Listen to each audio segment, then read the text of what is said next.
Are you ready to become a kale harvesting pro? Well, the journey begins now.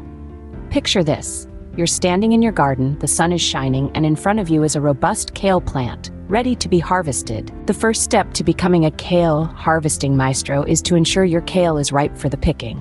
The perfect kale leaf should be about the size of your hand, with a rich, dark green color that screams health and vitality. Now, where to start? Always from the bottom. Reach out and gently snap off those mature outer leaves, leaving the younger inner leaves to continue their growth journey. Next, equip yourself with a sharp knife or a pair of scissors. Approach the stem of the leaf at the base and with a swift, assured motion, cut. Remember to leave a few inches of the stem intact. This gives the plant a chance for a second act, allowing for regrowth and a future harvest. It's crucial to treat your kale with respect. Avoid tearing or ripping the leaves.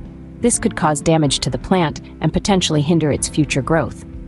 Having harvested your kale, the next step is to give it a good rinse. Washing the leaves removes any dirt or debris that might be clinging on. Once cleaned, pat the leaves dry with a paper towel or a clean kitchen towel. And there you have it. You're now a certified kale harvesting expert. With your freshly harvested kale, the culinary world is your oyster. Whether it's a crisp, refreshing salad, a nutrient-packed smoothie, or a sautéed kale dish, the possibilities are endless. That's a wrap for this episode. Remember to hit the subscribe button to keep up with more gardening tips and tricks. Here's to happy harvesting and a healthier you.